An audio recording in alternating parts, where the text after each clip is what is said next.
Magandang gabi mga kapuso, narito na tayo sa episode 42 ng Widow's War, araw ng Martes. Talaga pinagtutulungan nila tong si Sam no na umamin na dahil at talagang nararamdaman ni Ruth na merong kinalaman si Sam sa pagkawala ni George. Sabi ni George, inamin niya na ang katotohanan. Oo, nagkita kami ni George kanina sa may presinto. Nagkapang-abot kami doon kasi dinalo ko yung kapatid ko. Sabi naman ni Atty. Inigo, and what happened?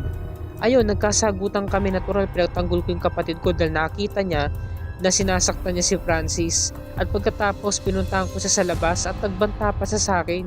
Siya pa may gana magsalita na humanda raw kayong lahat sa akin. At magiganti raw siya lahat. Sabi ni Ruth, gawa-gawa mo lang yung istorya mo. Natural, sisiraan mo si George. Kaya aminin mo na, kung saan mo itinago si George. Sabi ni Galvano, totoo ba to, Sam? Totoo ba tong ginawa mo? Hindi yun totoo, Tito, sabi ni Sam, no? Pumunta ako doon para dalawin ko si Francis. At pagkatapos to, wala na akong kinalaman. Kung saan pa nagpunta itong si George, hindi ko na alam. Nagkahiwalay na kami. Ngayon ito namang si Jericho, nag-aatubiling pumunta. Sabi ni Peter, nandito na tayo ituloy na natin. Di ba, ayon nga sa impormasyon, ang nakalagay sa may St. Ignatius. O tanungin mo na, tinanong yung nurse, sabi, sir, meron lang po sana akong dadalawin na pasyente. Hindi ho oras ng dalo ngayon, mamaya pa ho. Bumalik si Jericho. Mamaya pa daw sabi ni Peter, ako na ang bahala. Sir, tinapik yung nurse. Meron lang po sana kaming hinahanap na tao na pasyente. Baka ho matulungan niyo po kami. Sabi nung nurse, no, hindi naman kasi ito yung oras ng dalaw, pero sinabi na rin ni Peter yung totoong dahilan nila na meron daw silang hahanapin tao. So yun na nga, madiskarte itong si Peter dahil nga may pagtingin nga siya kay Jericho, kaya gagawin niya itong lahat, di ba? Para lumambot sa kanya ang puso ni Jericho. Ngayon ito namang si Sam, sabi niya, wala nga akong kinalaman dyan, hindi ko na alam ang mga nangyayari. Ngayon ito namang si Sophia, pinagsasabi ng nanay niya na huwag na raw lumapit sa pamilya Balay sa kapamilya Castillo dahil mga criminal daw yung mga yun. Ngayon, ito na raw yung time para maging free na itong si Sophia dahil wala na silang atupagin pa o problemahin pa once na makulong itong si Sam. Kasi si Sam ngayon ang nadidiin. Sabi naman ni Sophia, wala pong kinalaman si Ate Sam, naniniwala ako doon. Hindi niya po magagawa yun dahil magkasama po kami kagabi at naniwala ka naman. Ngayon ito namang si Mercy, kausap niyo yung attorney nila na gumawa ng paraan para hindi madiin si Sam, 'di ba? Ngayon nagparinig itong si Vivian, sabi niya, ay nako, talaga niyang magkapatid na yan, no? Yung una si Bunso nakulong, sunod naman yung ate niya. Paano kasi mga kriminal? Sabagay, merong pinagmana sa kanilang nanay sa bunga, 'di ba? At sa sa puno nito. So inaawat si ni Sophia. Ma, itigil mo na to. Wala siyang kasalanan sa'yo. Wala silang kasalanan sa'yo, okay? Ikaw to nagpapasimuno ng gulo So ito nung si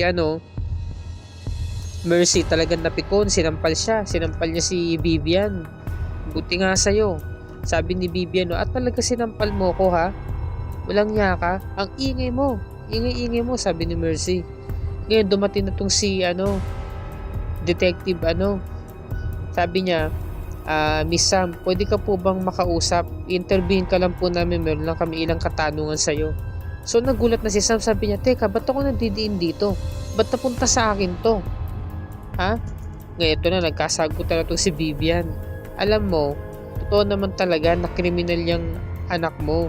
Sinampal ulit ni Mercy. Yan ang sampal ng katotohanan. Inaawat na siya ni Sophia. Ma, tama na.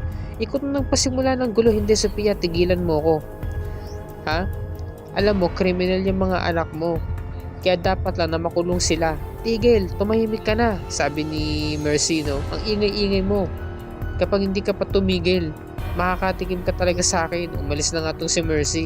Asar pa rin po ng asar si Bibi. Lakas talaga mga asar nito Maano ba?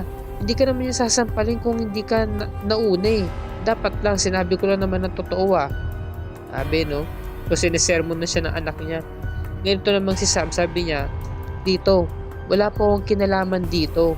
Sinabi ko lang po yung totoo na nagkapang-abot kami ni George kanina, yun na po yun. Wala po kaming pag-aaway pa na nasundan, sabi ni Tito Galvan, no? Alam mo, hindi ako nagtitiwala sa'yo kahit noon pa. Talagang malakas talaga yung kutob ko na may kinalaman ka sa pagkawala ni George. Ngayon, ito na nga, hinanap na nga nung nurse yung impormasyon tungkol kay Rodolfo Palacio. Sabi niya, walang nakarecord dito eh. Anong taon ba? Taong 1999 po. Anong buwan? Mga November to December po yung nangyari, sabi ni Jericho. Dito kasi sa taong 1999, wala talagang Rodolfo Palacios ang napunta dito. Meron kasi kami mga pasyente dito na sa sobrang lala, hindi na nila maalala yung kanilang pangalan kaya hindi na namin nare-record. O sige, check ko November to December. Meron akong nakita dito, babae, walang lalaki na admit dito sa hospital na to. Sigurado ba kayo dito sa hospital na to? Sabi ni Peter. St. Ignatius po kasi ang pangalan eh. Ngayon naalala niya na nung nurse, nakita niya sa record na meron daw babaeng idinala doon. Ang pangalan ay Soledad or Soledad pala. Ngayon ito namang si Amando, ni-report niya kay Aurora na nadidiin nga tong si Sam. Alam nyo, ang dami ng gulong nangyari dito sa pamahay na to. Kaya alam kong kakayanin nyo to, madam. Tulad nung nangyari kay Soledad, inawat siya ni Aurora. Stop, Amando. Ayoko nang maririnig pa yung pangalan na yan. Di ba binaon na natin sa limot yan? Ba't binabalik mo pa? Kasi sabi kasi ni Amando, yung mga pangalan na nangyari sa pamahay nila, di ba yung pagkakamatay ni Basil, tapos pagkakamatay din ni Paco, di ba? Nakaya naman ni Aurora lahat. So ito na, nagpapasalamat nga tong si Jericho at tinulungan siya ni Peter. Sabi ni Peter, wala yon. Para sa pat naging magkaibigan tayo, di ba? Basta nandito lang ako, bro. Handa akong tulungan ka, sabi niya. Ngayon, nagpapasalamat naman tong si Jericho. Ngayon, parang meron kasing meaning yung pagkakatapik sa kanya. Iba eh, di ba? Tapos ang lagkit pa ng tingin sa kanya. May pahimas-himas na eh. Nahiwagaan si Jericho. Di ba? Hindi na lang niya binigyan ng pansin yun. Nahiwagaan siya. Ngayon, napansin niya na mayroong babaeng nakakulay puti na bigla naglaho. Sabi ni Jericho, teka, sino ka? Sabi ni Peter, sino ba yun? Di ba yung sinisipat mo? Mayroong babae dito yung nakaputi. Isan siya nagpunta? Yan ba? Yung naka-green day? Hindi yan. Mayroong babae dito kanina nakaputi. Bigla siyang nawala. Kaya na pa siya nagmamasid. Napansin ko, nakatingin sa atin. Sino kaya yung babae yun, di ba? Ngayon, ito na, sinugod na ni Aurora tong si Galvan. Kuya, nasa saan si Sam? Ano nangyayari sa kanya? Nasa kwarto pa rin siya iniimbestigahan. Bakit? Kakalabanin mo ako, kuya? Kapag may nangyari kay Sam, mapapahamak ang apo ko. Kapag nakulong si Sam, paano na yung apo ko, ha? Hindi to po pwede mangyari. Ngayon, sabi naman ni Galvan, ngayon, kailangan niyang patunayan na inosente siya. At kapag hindi, sad to say, Aurora, wala akong magagawa kundi ipakulong siya. At talagang kinakalaban mo na ako ngayon, sabi ni Aurora, no? Dapat lang, sabi. Alam mo, hindi naman kita kakalaban ni Aurora dahil wala kang kasalanan sa akin. Paano yung apo ko? Alam mo, ang apo ko ang nadadamay dito. Talaga natutuwa tong si Galvan, no? Kasi nga, talagang concern mo pa talaga yung si Sam. Sabi niya, yung manugang mo. Ngayon, mapapatunayan natin kung guilty ba siya o hindi. Ngayon, wala nang nagawa to si Aurora. Samantala, ito namang si Cairo, napapasin niya na parang napapalapit ng gusto to si Peter. At saka hindi siya sumisipsip sa lahat ng mga tauhan nga naman ng Palacios Estate. Si Peter lang tong hindi sumisipsip. Hindi niya alam sumisipsip din yan. Sabi naman ni Peter, wala yon. Talagang magkaibigan lang naman kami ni Jericho eh. Saka mabait siya. Kung hindi mo natatanong. Masarap nga siyang kasama eh. Meron siyang ibig sabihin dun, di ba? So meron siyang pagtingin kay kay Jericho eh. Samantala si Atty. Inigo, nagre-reminisce ng alaala kaya pinasok niya tong kwarto ni Basil. Nakita niyo yung picture frame, no? Bigla na lang siya napaluha. So alam na natin na talaga merong relasyon tong dalawang to. 'Di ba? Siya yung secret affair. Siya yung kabit, si Atty. Inigo, 'di ba? So kumbaga parang parang props lang si Beverly. So kinuha lang siya ni Basil para anakan, para magkaroon ng tagapagmana, 'di ba? So naalala ni Inigo nung time na buhay pa yung best friend niya, Lasing sila parehas galing sa bar. Umuwi sila dyan, pumasok sila dyan sa kwarto niyan at nahiga sila sa kama silang dalawa. At ngayon, inaasar pa nga ni Inigo, itong si Basil na kung bakit hindi niya pinapansin si Beatrice Oriales nagpapapansin daw sa kanya. Maganda naman siya. Sabi naman ni Basil, hindi siya yung tipo ng babae na gusto ko. Kung ganun, sino? Meron ka pa bang natitipuan? Alam mo bro, kapag gusto mo isang tao, sabihin mo na, ipadama mo sa kanya. O hindi, kaya naman pwede mo siyang halikan. Natatawa si Inigo. Ngayon sabi naman ni Basil, alam mo, pwede ko siyang aminin sa kanya, pwede ko aminin sa kanya na mahal ko siya. Meron siyang sinabing him, 'di ba? So ibig sabihin hindi her, kundi lalaki. Lalaki ang gusto ni Basil, na gusto niyang halikan agad. So bigla na lamang siya napatingin kay Inigo. So napansin agad to ni Inigo na talaga may something, 'di ba? Ba't nga naman sasabihin ng best friend niya na him? So ibig sabihin lalaki, tapos nakatingin pa sa kanya. So doon na napagtanto ni Inigo nung gabing din yan na in love si Basil sa kanyang best friend. 'Di ba, may gusto sa kanya yung best friend niya. Kaya biglang nawindang si Inigo, bigla siyang napatayo sa kama. Na-weirdohan siya.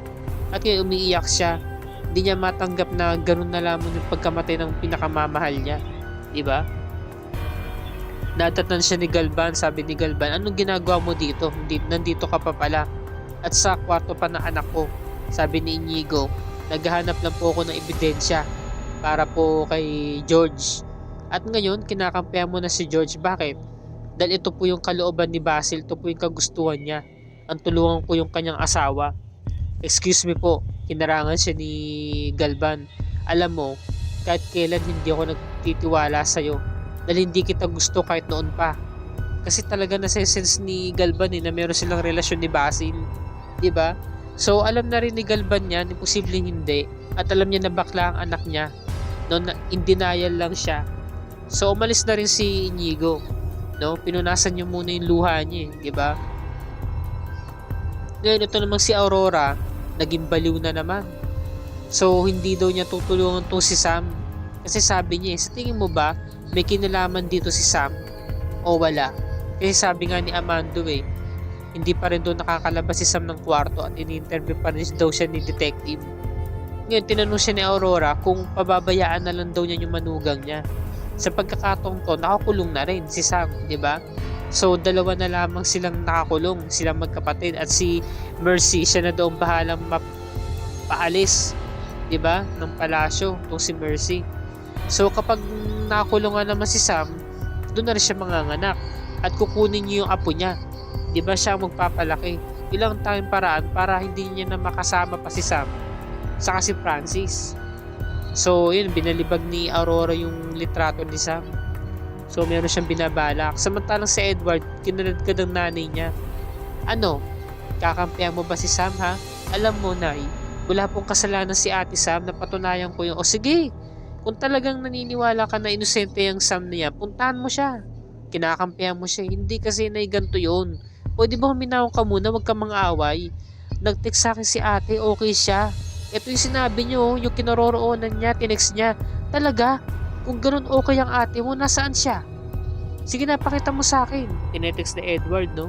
At dito na po nagtatapos ang review ni Rica para sa gabing ito, mga kapuso.